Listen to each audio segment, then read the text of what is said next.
Hi, everyone. This is Q and Chop, and I'm Chop. Today, I have a special guest today, and I don't believe that I was gonna interview a anti-courage player, but we are lucky today. Addisyn, how are we doing? I'm doing well. How about yourself? And I'm doing great. Raleigh is kind of more. It's like we're like almost 100 now, so it's hot, sweaty, mosquitoes everywhere. How's Utah? Utah's up. You were telling me off the line that it was kind of hot, right? Yeah, it's very hot out here. Very dry heat, so very different from Raleigh. Um, my throat starts cracking a little bit during workouts because there's not very much moisture in the air. So other than that, it's not bad. It's really pretty out here. That's great. So what have you learned from your teammates? Like it's been like almost a week already, 2 weeks with them. How's it been? It's been awesome. I get to learn from everyone every day. I get to learn new passes and just figuring out how to read the game better. My teammates have been really encouraging with just like being confident in what I want to do and that they'll support me. And I feel like that's come a long way.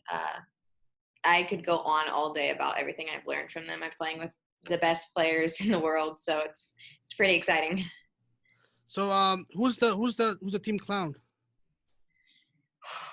Crystal's pretty funny. I'd probably say Crystal. She really gets me laughing before practice. That's great. That's great. So you guys are literally sweeping the competition right now. And for you now, you got for the quarterfinals, you got the Portland Thorns. How do you see this match going? They're obviously a really good team, and I just think that we just have to focus on all the little things. They're really good offset pieces and stuff like that. So it's just like staying composed and staying focused at all times of the game. I think it's going to be a really good matchup. I think it's going to be a really good game. That's great. So you already debuted your first professional game. How was that feelings? In your stomach, your butterflies, of like I finally made it pro. It was extremely nerve wracking. I think it helped a lot that there weren't fans there to boo me or anything. But yeah, it was definitely exhilarating. Just being there on the field with my teammates, they supported me and they talked me through it. And, if I would get down on myself, they really made sure that I was focused and focused on the next play. So it was truly a moment I will never forget. It was really fun. So what got you starting for soccer? What got you wanting to play the game?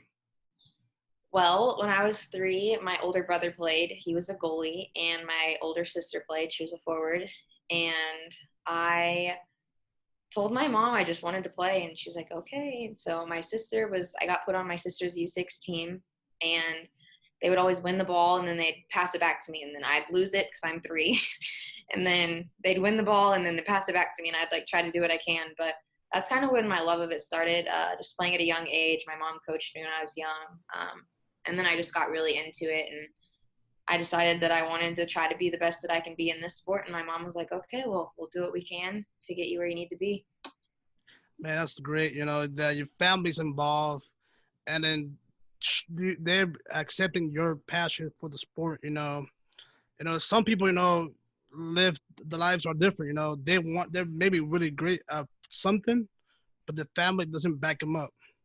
And I see that with a lot of friends and a lot of pro athletes. They come in and they're like, my parents want me to get a job. But they didn't see that this could be my career too. And it's great that your family's there and they were helping you out, and now you're here. You know, I know it's a pandemic going on, but still, a bit. It still feels good to be, finally a pro.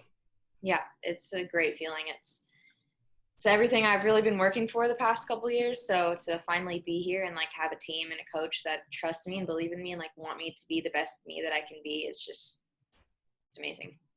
So run down a normal day in Utah. Like, what do you guys do? Like, you gotta do testing, like COVID testing. Run it down a normal day. Um, well, every week the practice time changes so that teams rotate on who goes in the morning and afternoon. But normally we just wake up, we have breakfast, we might, watch some scout, we might go over film on ourselves or something, and then we'll go to practice. We'll have a lunch after practice, and then every like 3 days before the game, like we'll go back and we'll have a COVID test. But then we just have, the rest of the afternoon to do whatever we need to do to get ourselves ready. Whether that's treatment, recovery, like pool work or something. And then we finish off with dinner and some team games in the afternoon. There you go. It sounds like it's complicated. Not everybody's NBA, MLS. They're in Orlando. So they have the bubble. And they're saying that they can't leave, and then they're so strict. Another sport, the UFC. They're doing the same thing, and all that. So, who was your favorite player growing up, like for women's or men's? I didn't watch soccer growing up, honestly.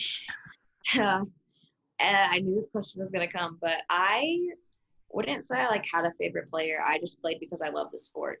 And I'm not like a typical soccer player. I didn't sit there and watch soccer growing up all the time. I would just play, and I'd obviously go back and watch like my games or a few games. I'd watch a couple Premier League games, but I don't know. I just don't sit and Or watch. do you have a favorite team? I do not. Maybe University of Kansas, maybe. Yeah, I mean if we're talking college sports, yes, KU easily.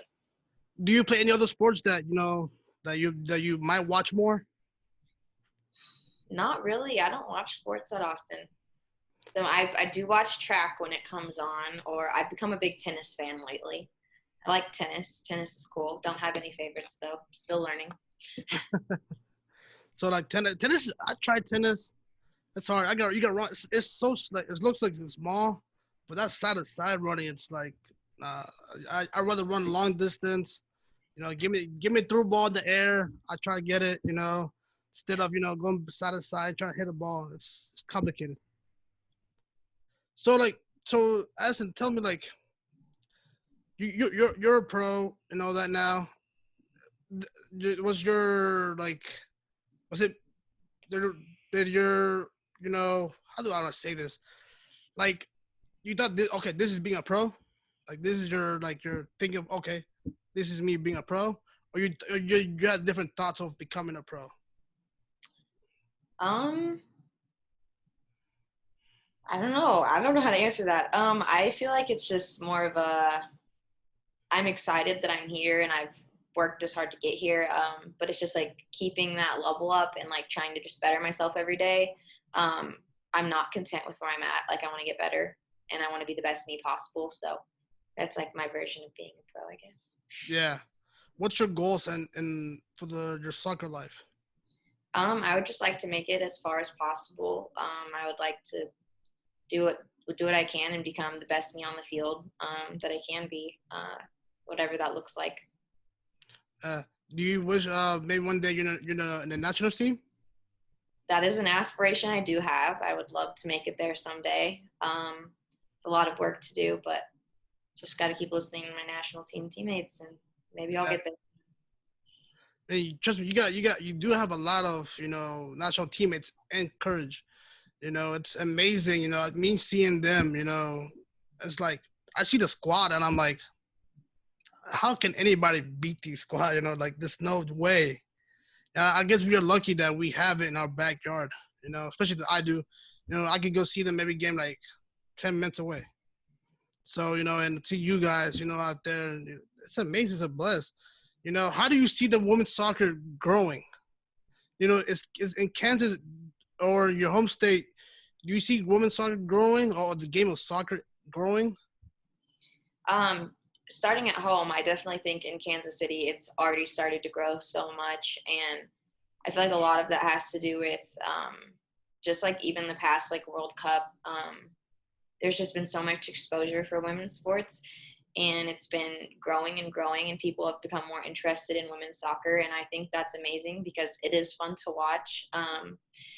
And I think that it's going to keep growing. And I think that it showed whenever our first game of this tournament was the most watched NWSL game ever. So I'm excited for the growth, and I think that it will continue to grow. We just have to keep getting on the platforms that will allow us to do that. It's great. It's before, like, it was never televised. You can only see it online. Now you can see it through CBS. Now you can watch it live TV. It's so amazing that the women's soccer growing so fast. And I'm proud of that. And I told myself any way that I can help out or the media can help out, we will help out. Make sure the sport grows and everybody. I think everybody wins. You know, and for we're lucky because we have like best team in the nation. For like the world. We're the last champions. For the world. So we're lucky that we are, and I guess we took it as an advantage and push that forward, to the other generation, to the 15-year-olds, the 9-year-old girls that want to play and want to be like you guys. Who was your role model when you were growing up? Like, not your like your favorite player, but like, who's your role model to like this is what I want to do. I'd probably say my brother and my sister had a really big impact on me and just like my work ethic. My brother, he got drafted to the Royals a few years back, and he played professionally for a little bit. And just like seeing him, like nobody thought he was ever going to become anything. And he was the underdog, and Right. he showed me that with hard work, like you can get anywhere you want to be. And just my sister, in the way that she used to play sports, but she changed that over when she was done, and she applied that into her work, and you can see because she's super successful in everything that she's done. But definitely watching them both, they have shown me what work ethic looks like. And I definitely look at them every day when I want to look at somebody that's like doing something meaningful and just doing something that they love and like putting their all into it. That's great to hear. How was your experience at Kansas? Your 4 years. It was cool. It was fun. I came in as a freshman, and it was a very different environment from when I left. I think that kind of shows with like the championship that we won. I I liked my time there. It was fun. There's nothing like a KU basketball game. So if you ever get the chance, go to one of those. But yeah, it was definitely a fun experience. I loved the campus. Education was good. I loved the soccer. The coaches were cool. Yeah. That's great to hear. Any fun stories when like you were traveling or anything like that? Not that I can think of. Not off the top of my head. That's great. That's great. So, you know, how was your quarantine? I know my quarantine was whack. Mine was whack. Mine was boring, at home, eating a lot. How's your quarantine going? Right now it's, just hanging with my team. Before it was just hanging at home with the family, not doing much, a lot of puzzle nights, movie nights. But yeah, no, whenever I was in Raleigh, quarantine was just getting to know my roommates better. And we played games, we'd have movie nights. We started some series. So it's been good. I've had different phases of quarantine, so it's been nice that it's not the same place. But Utah has definitely been fun because there's like 30 of us, and we can all just like go downstairs and like play cards or play signs or some sort of game. So it's been good here. So can you guys mingle with the different teams, or no, we can't do that? No, we're not. We're not supposed to be doing that. We mainly just hang out with our own team. So. That's good though. It'd be fun. I thought it'd be kind of funny. You mingle with people from the Thorns and and Sky Blue, and that's all right. For the safety of everybody, it's good that we're like that. Yeah, it's been really good. Just like how everybody's been following protocol and listening, I feel like that's why we've been so successful in keeping everybody healthy because everybody's listening to what they told us to do. So that's great. That's great. So like, do you have any advice for any little girl or boy that wants to play soccer, that wants to be a pro? just have fun. Like, don't let somebody tell you that you can't do it. Like, just have the confidence to know that you can do it. Because growing up, I know I had a lot of people that told me that I wouldn't amount to somebody. When I told people I wanted to go pro, like freshman year of college, people laughed at me. And I was like, okay, I'm going to go pro. And I just did my own thing.